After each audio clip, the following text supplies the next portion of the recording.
আজ আমাদের special day. আজ হচ্ছে আমাদের অ্যানিভার্সারি।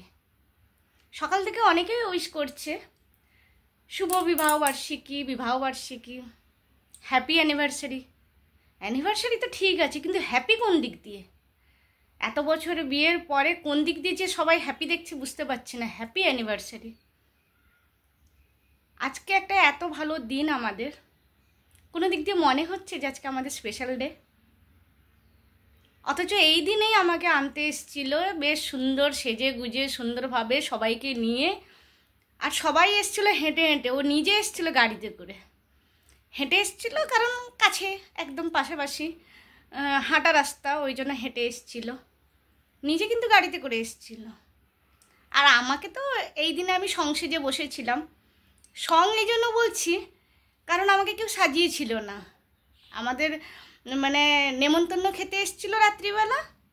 তো এক দিদা এসে বললেন কোনে মানে কোনেকে তো কেউ সাজায়নি, কোনে তো এমনিই বসেছিল।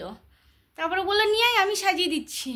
তো সুন্দর করে মনের মতো ডিজাইন করে পুরো এইখানে গোল গোল গোল গোল করে সুন্দর মানে পুরো একদম ড্রয়িং এঁকেছে বসে বসে। তো যাই হোক, অনেক মানে সত্যিকারে এত ভালোবাসে বলে কমসে কম সাজিয়ে দিয়েছেন, নাহলে তো আমাকে কেউ সাজিয়েও ছিল না।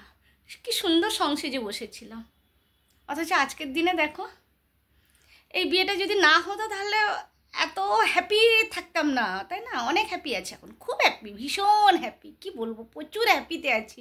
ওই জন্য তো সবাই হ্যাপি হ্যাপি হ্যাপি অ্যানিভার্সারি। বেশ আজকের দিনে সবাই খুব আনন্দ করেছিল, খুব মজা করেছিল, সুন্দর খাওয়া দাওয়া কি ছিল না। আমি সকালবেলা বললাম শুভ বিবাহবার্ষিকী, বলল শুভ বিবাহবার্ষিকী, খুশি হয়ে গেলাম। ভাবলাম হয়তো কিছু একটা গিফট পাবো। অনেকক্ষণ এদিক ওদিক করলাম, বেশ সারাদিনই যাওয়া আসা, ভাবলাম হয়তো কিছু একটা দেবে। তারপরে অপেক্ষা করতে করতে মানে আর বুঝতে পারছিলাম না যে আর কতক্ষণ অপেক্ষা করব। তারপরে আমি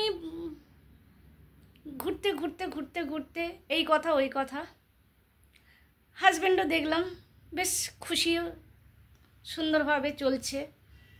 মানে নর্মালি তো আমাদের কথাবার্তা সুন্দরভাবে হয় না, ভালো করে কথা শুরু হলেও মানে শেষটা হয় ঝগড়া দিয়ে। সুন্দর হয়তো গল্প করছি, খুবই সুন্দর গল্প শুরু হলো, কিন্তু শেষ হয় ঝগড়া দিয়ে।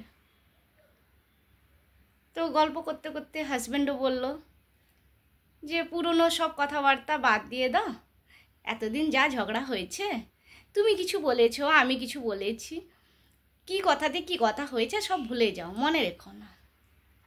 ভালো কথা, ঠিক আছে, তাতেই রাজি। তো তারপরে আমি নিজেই বলে ফেললাম যে আজকে অ্যানিভার্সারি আছে, কিছু দেবে না? তো বলল কেন, কয়েকদিন আগে যে তোমাকে একটা শাড়ি এনে দিলাম ওই শাড়িটা তো আছে, ওটাই তো তোমার গিফট। তখন আমি বললাম যে তুমি তো বললে পুরনো সব কিছু ভুলে যেতে, যা হয়েছে হয়েছে, পুরনো সব ভুলে যেতে। তো শাড়িটা তো পুরনো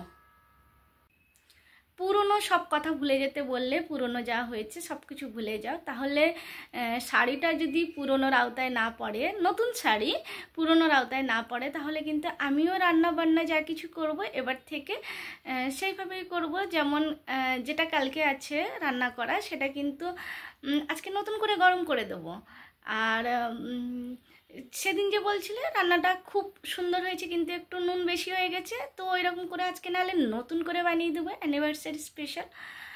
আর এইভাবেই চলতে থাকুক। যা কিছু আছে, কোনো কিছু পুরনো তো ভোলা যায় না।